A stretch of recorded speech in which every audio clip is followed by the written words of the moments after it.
because you can enter and exit turns faster than really you should be able to. So we're going to take it down some real twisty bits here. There's a little bit of camber change, and there's definitely some elevation change, which will make this fun. Now, the funny thing about this car, in my perspective, is it doesn't matter where you throw it in. You almost don't need to use the brake, but you do need to almost need to force yourself to look at the speedometer, which is counterintuitive to me as a driver, because you can enter and exit turns faster than really you should be able to, because it's just such a capable car. Now, the steering wheel shaped perfectly. You want, it just allows you to dance. Now, the transitions are amazing. Bill mentioned earlier that it's just so squatted. Now, we're on some really twisty bits of road here. There's a lot of change in the road structure. There's a lot of change in the radius of the turn. So what I'm trying to do is just dance it through. Now, in a normal car, or most of the cars I've driven, there's a lot of lateral G's, and I can feel that, and it's very jarring and abrupt. Lotus isn't doing that, man. Lotus is, she's almost acting like she's too good for the street, too good for a canyon. Like, really, she was born and bred somewhere else, and this is just easy for her. And now, that's my perspective, mind you. Mind you, I'm also, used to driving these roads at unreasonable speeds too. So, there have been in cars out here where I've had them in four-wheel drifts and they're all-wheel drive. I can't even hear the tires on this thing. Can you? Nope, these tires are sticky. These Michelins are right stuck to the ground. And you have to wonder what Lotus was thinking when they built this, because I don't believe they built it to be a tourer. Even though it's comfortable inside, and we've been in it a couple hours already, I have to wonder if they just went, yeah, we're going to build a race car for the street and you're going to deal with it. All right, everybody, it's my turn.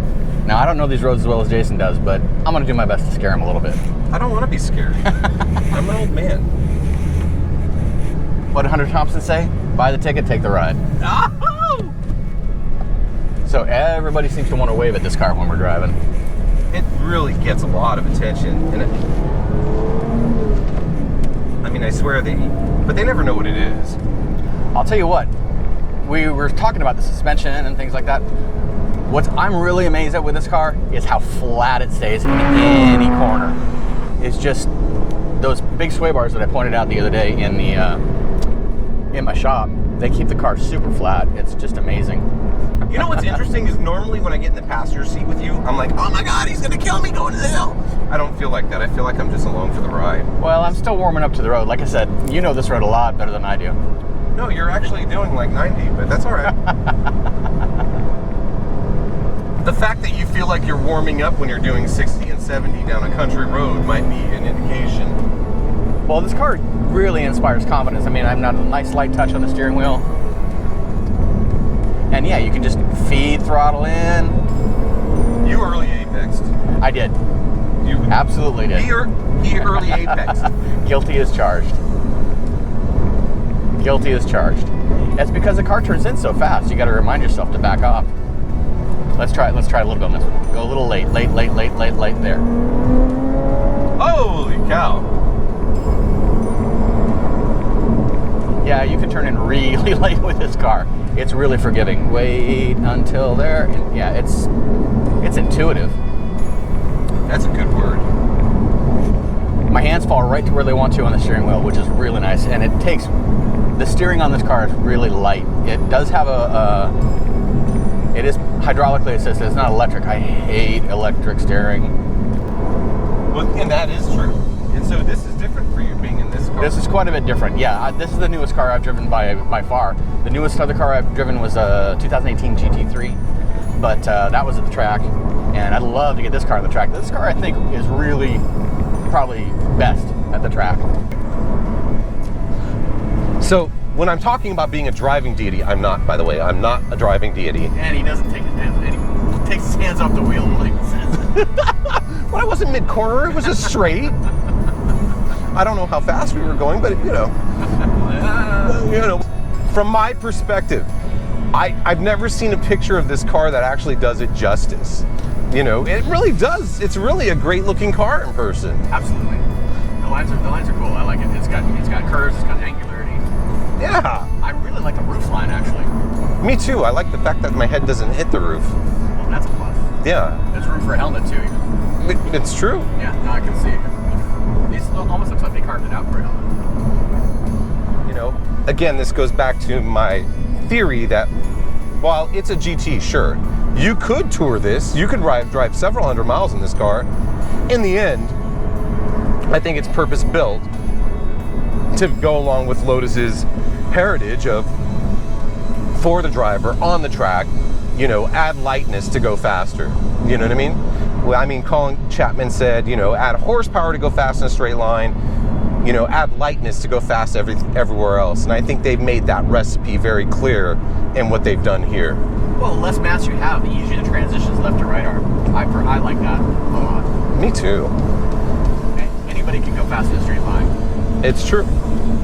And this thing transitions like it's a weapon. I mean, it's like a missile going down the road, but it's an effortless missile. I mean, it's not like you have to put a whole lot of effort. And you know, with anything but a big track, this would give a GT3 a run for the money. I believe that. I mean, the reality is everybody says they have the best driver's car, but until you really compare them, until you drive them on roads like this, it's very difficult to tell. You know, you're taking it based on a journalist's word, who may or may not have driven it to the store. So thanks for watching Chasing the Apex. We're not done yet.